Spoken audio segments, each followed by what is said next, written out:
Conversion disorder क्या है? क्या ये साइकोलॉजिकल डिसऑर्डर है या फिज़िकल डिसऑर्डर है और इसके क्या सिम्टम्स होते हैं? पुराने ज़माने में एक बीमारी जिसे हिस्टीरिया बीमारी कहा जाती थी। हिस्टीरिया बीमारी वो होती थी कि एक इंसान को ऐसे कोई दौरे आते थे या फिट्स आते थे। मोस्टली ये फीमेल के साथ रिलेट की जाती थी, जिसकी कोई काजेज़ अनएक्सप्लेन काजेज़ थे। वक्त के साथ जैसे जैसे बेहतरी या जैसे जैसे रिसर्च इम्प्रूवमेंट होती जाती है, तो ये एक बीमारी है जो आजकल बुक्स में कन्वर्जन डिसऑर्डर उसे कहते हैं।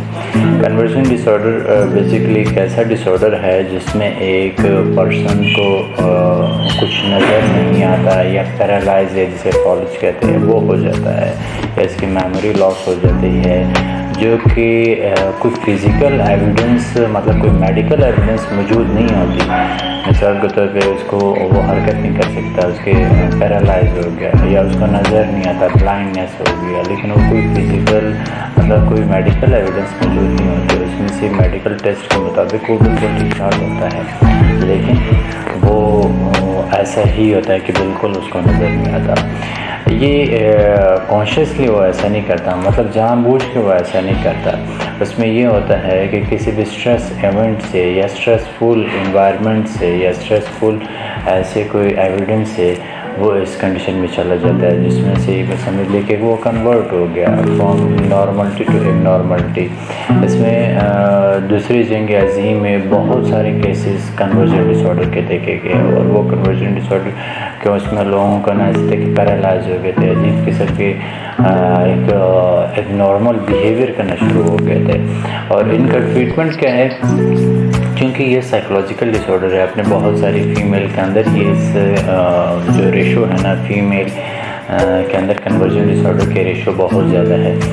इसका जो ट्रीटमेंट है वो साइकोलॉजिकल ट्रीटमेंट है, क्योंकि बहुत सारी औरतें या बहुत सारे समझिए फीमेल या बहुत सारे लोग बहुत सारे टेस्ट करवा देते हैं। उनको लगता है कि उनको ये मसला है, ये टेस्ट करवा दिए, ये टेस्ट करवा दिए, जबकि वो उसमें कुछ भी नहीं आता। इसका साइकोलॉजिकल, चूँकि साइकोलॉजिकल डिसऑर्डर है, नफ्सियाती बीमारी है, इसका ट्रीटमेंट भी साइकोलॉजिकल होता है।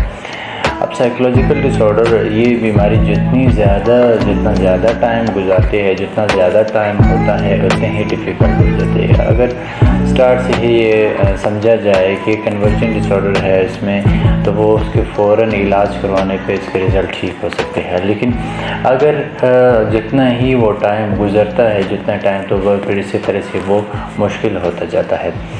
बहुत सारे लोग सवाल करते हैं कि या ठीक हो सकते हैं या नहीं हो सकते। बिल्कुल ठीक हो सकते हैं, लेकिन ऑन द टाइम ट्रीटमेंट करवाने से। अगर टाइम से ट्रीटमेंट ना करवाया जाए तो फिर ये प्रॉब्लम हो जाते हैं। बहुत सारे लोग ये कहते हैं कि इसमें अचानक कोई सदमा हो गया, अचानक कोई इसमें हो गया, ये जानबूझ के ऐसे कर रहा है। हरगिज़ नहीं, ये डिसऑर्डर है। इसमें ये होता है कि पर्सन के अपना कंट्रोल नहीं होता, उसको अपने खुद कंट्रोल करना भी चाहिए ना, तो ये कंट्रोल नहीं होता। जैसे कि कोमा में कोई चला जाता है तो वो उसी जानबूझ के, बहुत सारी सोसाइटी के अंदर चंके कि वो जानबूझ के, बहुत सारे लोग कहते हैं कि ये जब ठीक होना चाहेगा तो खुद बहुत ही ठीक हो जाएगा। खुद बहुत ठीक नहीं हो सकता। इसमें से आपको साइकोलॉजिकल ट्रीटमेंट की हेल्प की ज़रूरत होती है कि साइकोलॉजिकल ट्रीटमेंट ही आपकी हेल्प कर सकता है। अच्छा, इसमें से ये है कि वन डे ट्रीटमेंट में नहीं होता, अचानक कोई भी ठीक नहीं होता। एक प्रॉपर एक प्रोसीजर के अंडर चलता है, एक रिहैबिलिटेशन प्रोसेस में चलता है, तब जाके ठीक हो जाता है। जैसे कि मरीज़ के अगर memory short term memory loss हो गई है, या उससे कोई इसी तरह से हो गया कि उसको नज़र नहीं आ रहा, बहुत सारी मूवीज़ में भी ये चीज़ें दिखाई गई है, या इसी तरह से होती है कि फॉलिज जैसे कि हो जाए, उसी तरह से हो जाता है। फीमेल के अंदर अक्सर वक्त कन्वर्जन डिसऑर्डर के एक जो स्टार्ट में होता है, उसमें से ये होता है कि उनको फिट्स पड़ते हैं, मतलब सीजर पड़ते हैं।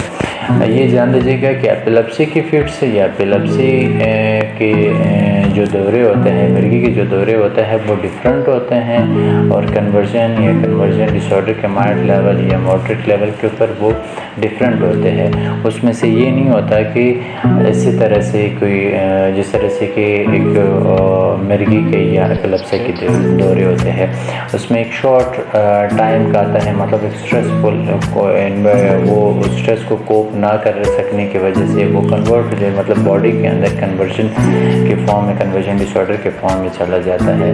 लेकिन इसमें से 2 चीज़ें हेल्प करती है, ये है कि मेडिकेशन भी हेल्प करती है, साइकेट्रिक मेडिकेशन, और साइकोलॉजिकल काउंसलिंग जो है, मतलब साइकोथेरेपी, वो हेल्प करती है, बहुत ज़्यादा इंपॉर्टेंट रोल प्ले करती है।